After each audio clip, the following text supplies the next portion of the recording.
Well, good morning, Northwood Church. I am here hanging with the Henleys, and I like that title. Well, let's call this show "Hanging with the Henleys" today.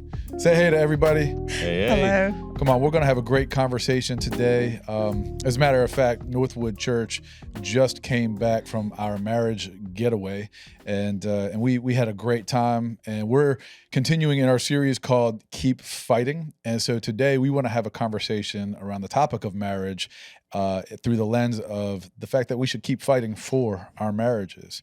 And John and Chantel, if you know them, you know they've got an incredible story. Actually, we've been listening to some of John's story throughout the entirety of this series, and it's been really special. But we want to expand on their story and talk to you about some of the things that they've walked through in their marriage, and we think you guys are going to be blessed by that. You guys, you've been to some marriage getaways at Northwood Church, haven't you? Oh, yeah. Yes. Yeah. Have you had a little fun at those? Oh, yeah. Yeah, good time.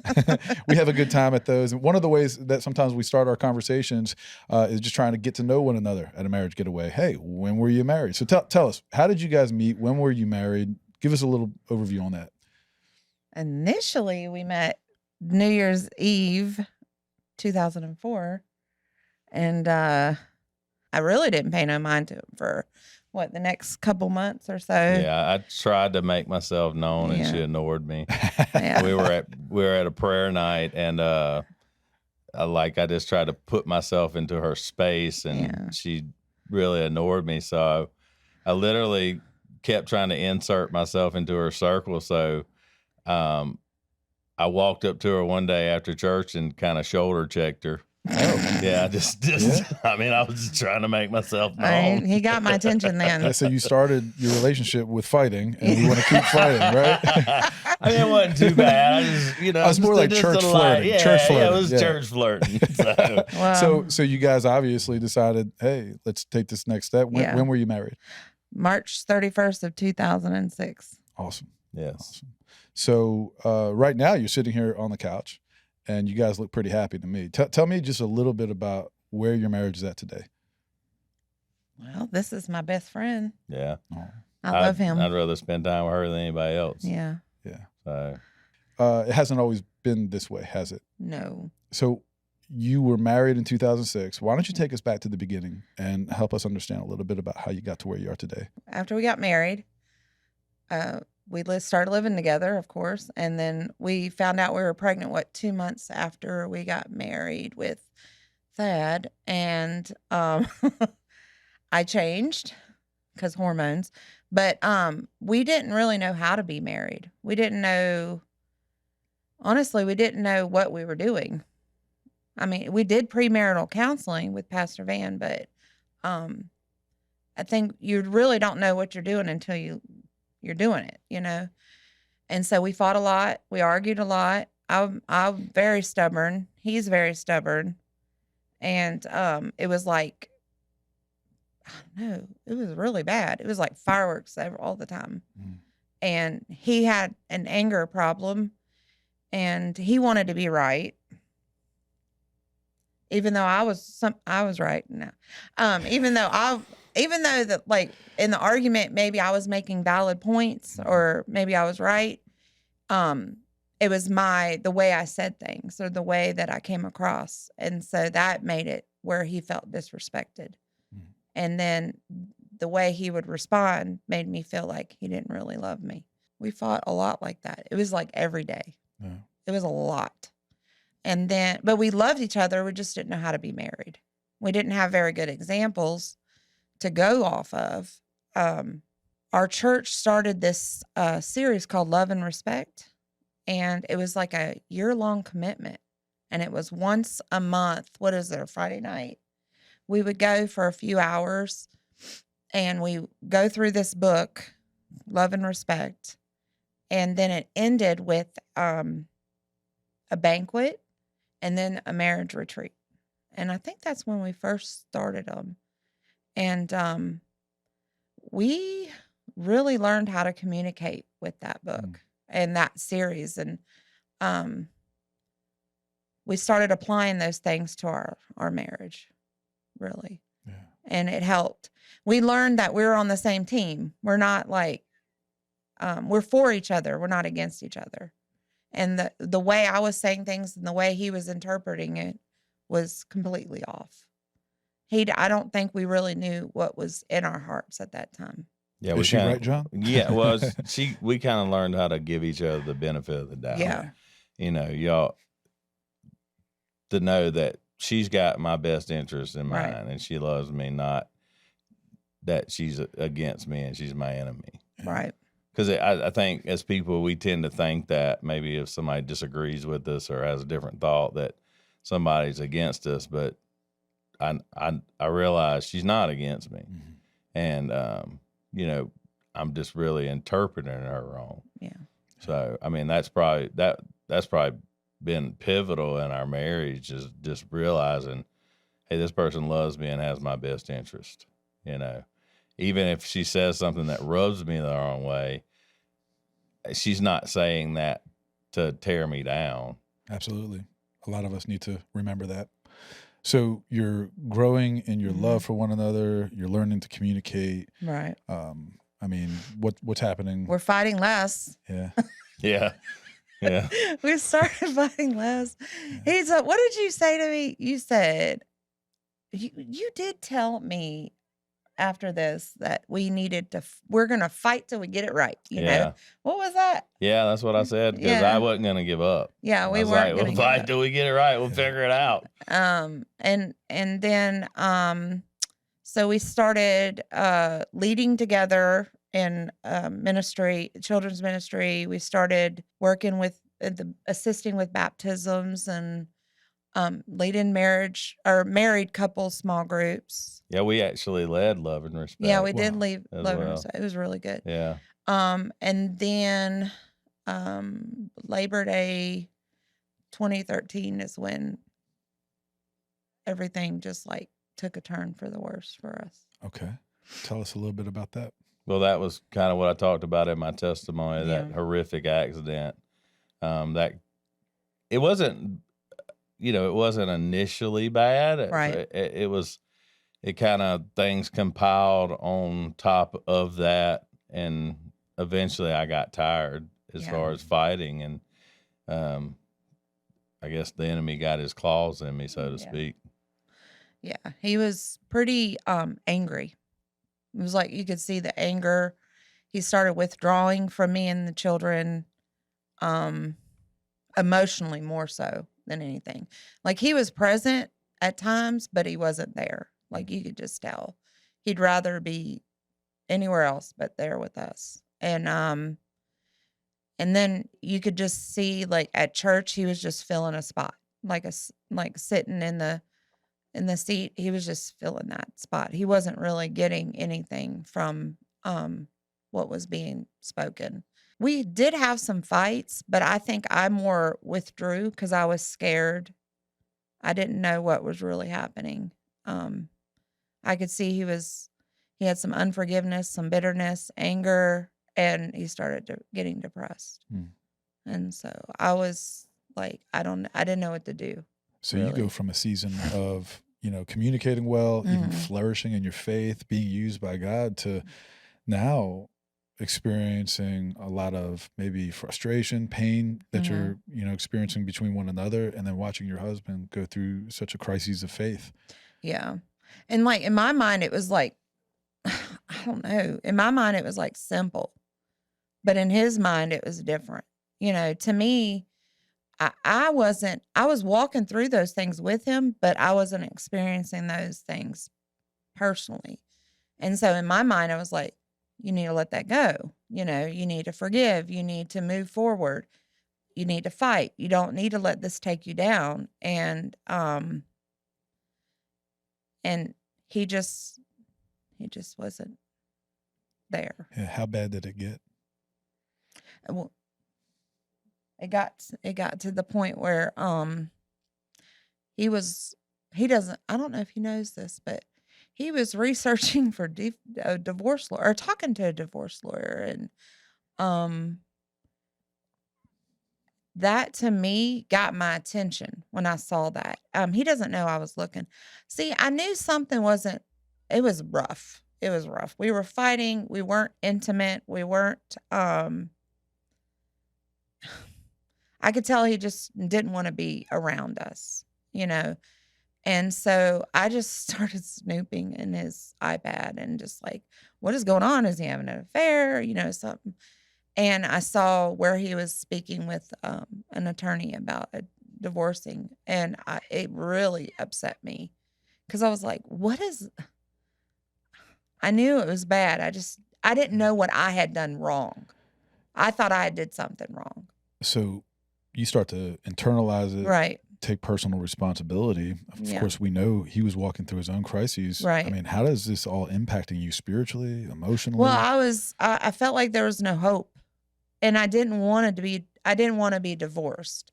And because I felt like, oh, that's failure. You know, here we are, two Christians who we got married in our church, and we felt like we were doing things right, and then all of a sudden, divorce is on the table. So, at that time I was in your wife's small group, Amy DeFazio. And then I really kept a lot of this stuff in. So it was around, beginning of 2018. And I just shared with them what was going on and that we needed to pray for John. And then I talked to a really good friend of mine who's the reason why I'm saved. And I told her what was going on. And I said, I just don't have any hope. I said, I'm scared because I don't want to be divorced. I don't want to lose him.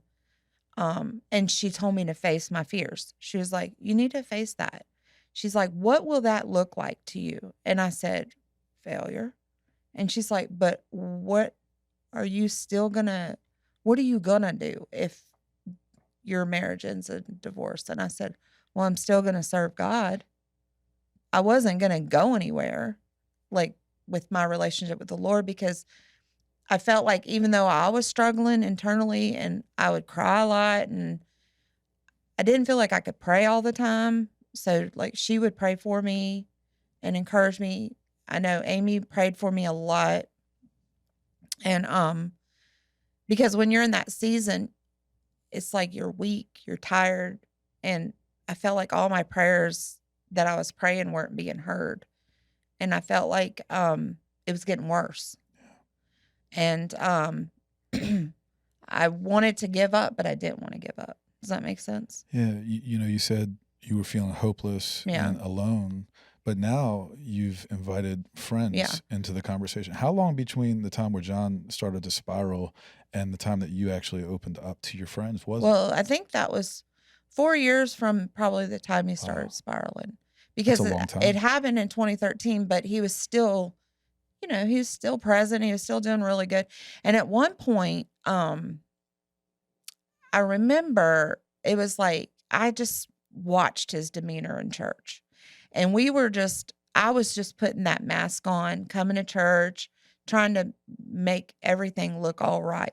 I didn't want anybody to think anything was wrong. And I remember leaving church one day. I wonder if that was right. Yeah, it was early 2018, late 2017, I think it was. And I looked at him and I said, you don't have to come anymore. And I said, why are you coming? And he said, I'm coming because you want me to come. And I said, are you getting anything? And he said, no. He was just filling a spot. He was on his phone. He wasn't really, nothing was coming through to his heart or his head. And so I was like trying to control the narrative, like, well, we're this happy family. Da, da, da. But really inside, he was dying. I was dying. And I was scared to share anything because I didn't want him to look bad. And so when I told him that and I released him, I felt it was scary. Because I was like, is he going to stop coming now that I did that? That I told him that. And he did. Yeah. So, and that really devastated me too. Because I wanted our family to be, in church. Yeah. And then I started wondering, God, is this really the guy you wanted me to have, for my life? Because I didn't want to, that's not what my life was supposed to look like. We were supposed to be married. We were supposed to be serving in the church, raising our children in the church. We're supposed to be victorious, Mm-hmm. And here we were. My husband didn't want to even be in the church anymore. Yeah. But I didn't realize that it wasn't me. It was what he was dealing with. And it wasn't so much the church. I didn't want to be around anybody. I mean, I got to where I was totally withdrawn, where I really did not want to be around anybody. Well, you even said you were doubting your, like, am I really saved? I think you went through that. Oh, well, yeah. I mean, and I talked about that in my testimony. I mean, I got to the point where I even doubted that God was real. Yeah. I mean, I was in the lowest spot of my life. Yeah. For sure. Yeah. So you guys go from flourishing, learning and growing, to now experiencing the most profound, crises in your life that obviously impacts the entire family. Yeah. You're wrestling. You're both fighting through the darkness and the discouragement, and you're now carrying a weight that you never thought you would carry as a married woman. Right. I mean, I imagine all of that probably felt almost insurmountable. Like, how are we ever going to see our way through this? You're here now. Yeah. Yeah. What changed? What happened? Well, I mean, God began to draw me. Yeah. And he did it through people. Mm-hmm. And I talked about that some in my testimony, but my faith started to get renewed. Yeah. Like, she was talking about her friend that is the reason she's saved. Her friend's also one of the reasons I'm sitting on this couch. Yeah. Because, when I got into that second accident and was laying in there in the hospital, I spoke to God for the first time in a long time. Yeah. And her friend texted me the next morning, not knowing what I'd said to God, and it was an answer from God. Because I specifically spoke to God, and she answered. And I know she seeks the Lord, and I knew that was God saying, I'm here, and I love you. Yeah. And that renewed my faith. Yeah. And there was several other people, Curtis Gillum, just that God began to insert in my life, and I knew it was God drawing me back in, and I knew that he loved me, and then I started to have hope again. Yeah. And it was a process. I was still fighting for, probably another year or so. I was still struggling with the anxiety. Yeah. But I had hope again. And then in 2020, God healed me completely of my anxiety. And I felt like a new man. Yeah. And things began to really change then.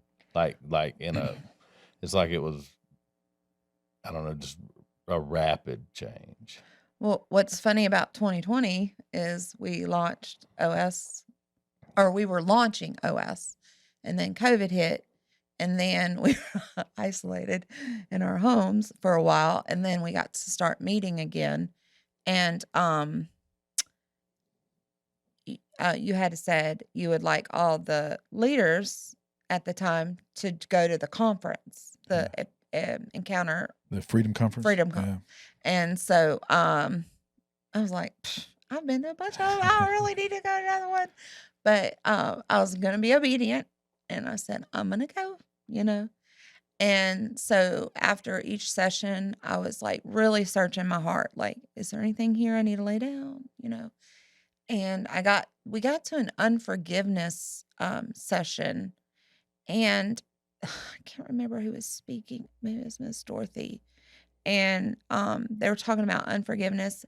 And then somebody started saying, well, maybe your husband isn't leading spiritually or something in the right way or something like that. And it hit me. I was like, I have unforgiveness against my husband because he made a vow and he was supposed to be our spiritual covering. And even though God had drawn him back, he still wasn't that spiritual covering. Yeah. I mean, he was coming back. Like he was I could see him really seeking God, but he wasn't he didn't really take that spot. Wow. So you have some unforgiveness from Yeah, all of I the didn't pain even you realize. just walked through, which Right. is totally realistic. Right. That would be natural to struggle with. John, how do you now enter back into, more intimacy, maybe take some more responsibility in your marriage when for so long you hadn't been? What did that look like for you? Well, I mean, I did ask for forgiveness because I knew I wasn't the spiritual leader I needed to be. I was a provider. Oh, I yeah. always provided for my family, and I was always there for my family. Like I would go, I didn't miss the kids' games. Like I was still a dad and a husband, but I did not carry that spiritual mantle, and I knew it, and I was unable to though for a while. Like I mean, I was down, man. I mean, like I said, I got to the point where I even doubted God was real, but then, coming back, Mm-hmm.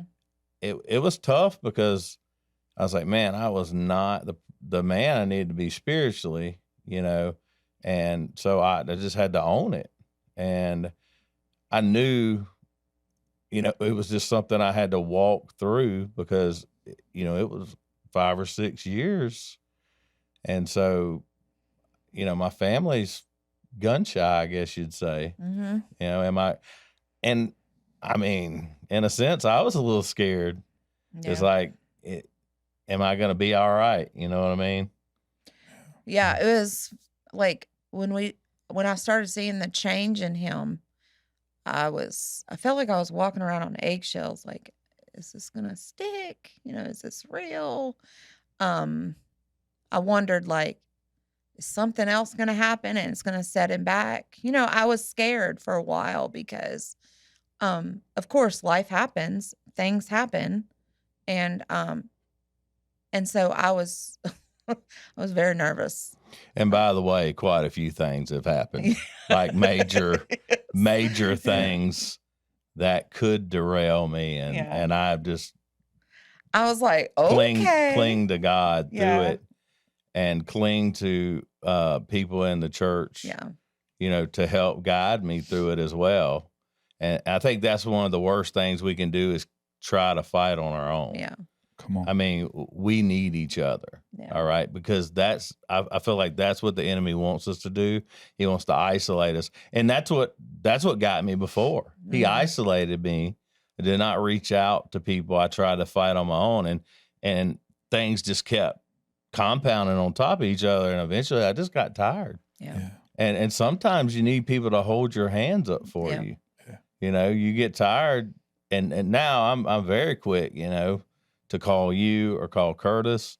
You two guys, y'all are a foundation in my life, as spiritual leaders, I'm quick to go to God, but I also need a friend to talk to too. Yeah, we all do. Yeah. We need each other. And Chantel, you're the part of your experience also was walking through it isolated, putting on a mask, right? And realizing, man, I got to take that mask off and I got to invite friends into this fight so they can lift my arms. Yeah. And so both of you have learned that really incredibly important lesson about fighting well through hard spaces in our lives. We need people. Right. Yeah. I mean, just being transparent, and I think sometimes I've become too transparent at times. I'm like, I need it all back. But I'm me. I'm real. I'm sick of hiding and being scared. And it's funny is one day we were leaving church and I just sat and I was sitting there. He's driving. He doesn't like my driving, so and I said, "Oh my God, I can breathe." I felt like I could not breathe for 5 or 6 years. You do know the fight or flight, it comes in, and I was able to process through a lot of stuff. I was able to cry. I was able to breathe. I was able to just sit back and go, whoa. Yeah. And he took his place. He just stepped right back into that spiritual lead, but just knowing that I can be under his covering, and just it's fine the way it was supposed to be. And so now I'm not nervous when things arise because he's the first one to usually just say, we're going to trust God through this, or, so I don't have to say anything anymore. Well, let me ask you guys, you've got what sounds like, kind of 3 phases in your journey of marriage. Let's look at what was the hardest one, the darker days. Yeah. How would you encourage people that are watching right now in the auditorium? Maybe they're watching on social media later. How would you encourage them to fight through those dark days? Well, the biggest thing is don't feel like you can do it on your own. Yeah. Don't feel like you're the only one it's happening to. Right. All these are lies to isolate you. Seek out help. When you do seek out help, though, make sure you're seeking out the right help, because there's a lot of people that if you tell them too much of your business, it's not good. So there's one person we always invited into our marriage, and she's like a mother to me, and she always stayed like middle, like, what is it, Sweden or neutral? Yeah. So she always stood very neutral. She always looked at the whole picture. She wasn't afraid to call me out when I was being weird or not thinking correctly. And she always prayed for us. And she always was our biggest fan. Like, she's like, I'm always rooting for you guys to make it, So when you guys didn't have hope to see that there might be a future, she was able to speak that over you and help you remember that there is hope. So that's a great encouragement. We need to fight with community, and we need to know that there's a future to look forward to. What about those who are maybe more like in your early days and they're struggling knowing how to be married? Maybe they've even been married for 20 years, but still feeling like it's brand new and don't know how to live together. Maybe even thriving in the church, leading a ministry like you guys were, but wrestling. What is that? How do you encourage them? Well, I mean, I still think you go to people and talk to people who have successful marriages and to say, hey, be honest. Right. Don't be ashamed of your problems. Yeah. Like I feel like you got to lay your pride down. Yeah. You can't be prideful and say, I'm saved, so I got to have it all together. Yeah. No, you don't. You don't have to have it all together. You know what? Salvation, you're going to walk out your salvation. It's not going to be all roses. You're going to have problems. Life is tough. Yeah. And you cannot be ashamed of having problems. You got to lay that pride down and say, hey, I need help. Well, one thing I learned, even though I kept pointing fingers at him, I realized that I needed to stop doing that. And I needed to stop focusing on him and focus on myself. Like, what can you show me through this season? Like, Lord, I just prayed, like, God, do something to me, change me, because I feel like a lot of time marriages, even though one spouse may be in the wrong, then you're always beating them down like, you're wrong, but you can't do that. You really need to just start looking at yourself, looking on the inside. And I love that. Take the focus off of them and then put your focus on God. Something I've learned as well, just in step with that, like if we would both just focus on ourselves and growing closer to God and being transformed, then we wind up experiencing the benefit of that transformation in each other's lives instead of trying to change each other. Lastly, you're sitting here in victory today. Mm-hmm. You have victory, and it's visible, it's tangible, and it's an inspiration to so many people. To me and my wife, we're inspired by you guys. But still, marriage is requires some fighting. Right. Yeah. You got to keep fighting. Yeah, absolutely. And so how would you encourage those who are in a season of success to keep fighting? Well, I mean, keep feeding into your marriage. Yeah. Make priority for each other. That's something we've always did is make time for each other. Yeah. And I think a lot of times when you have kids, people lose focus because they focus on nothing but the kids. they don't feed their marriage, and then their marriage slowly dies, and then the kids move out, and they're like, their relationship's dead. Yeah. I mean, we had 4 children, but we always made time for each other to feed our marriage. So I think that's one thing I would recommend to people. Always make time for your spouse. I mean, even if it's a little time each week, it's still time that you're feeding your relationship. Yeah. Yeah. And another thing, you know, we do this, but we don't like, oh, we're going to pray together, but we do pray for each other. And we do worship together. We'll play worship music in the car. And so, we seek God. That's where, as long as you continue to seek God for your marriage, I feel like your marriage will, you know, you're going to go through stuff, but now I feel like we're fighting together and we're not fighting against each other, you know? Yeah. We're like a team. We're ready. It's actually much better when you're fighting hand in hand, you know? Can't believe we wasted all that time fighting against each other. It's like we're walking through this thing together. Yeah. We got each other's hands. We're like, we're going to get through this as a team and not, because it's hard and it's lonely when you're doing it by yourself. Yeah. You know, we're part of a faith community. Mm-hmm. We're a church. And so we want to help people know God, grow in Christ, and go in the power of the Holy Spirit until Jesus returns. And when I think about all the marriages that I've seen that have been most successful, it's those who have been intentional around cultivating a spiritual bond between themselves and their God. Yeah. You know, Christ is our anchor. He's our cornerstone. And that's not just true for our salvation. It's true for our relationships. It's true for our marriages. And so you guys are walking that out, and you're a living testimony, and it's powerful, and it's pure, and it's special. And we're just honored to do life with you. We're honored to be part of your story. We're thankful that your testimony is, I believe, maybe even right now in this moment as people listen, breaking chains and inspiring people to think differently about their marriage. So thank you from the bottom of my heart and on behalf of everybody watching today. I wanted to say something real quick. I'm sorry. I realized looking back now, right before, like when it got really bad, if I would have given up, I would have missed out on this, on the sweetness. I love it. And I feel like a lot of people give up too soon. Yeah. So how's that for a closing thought?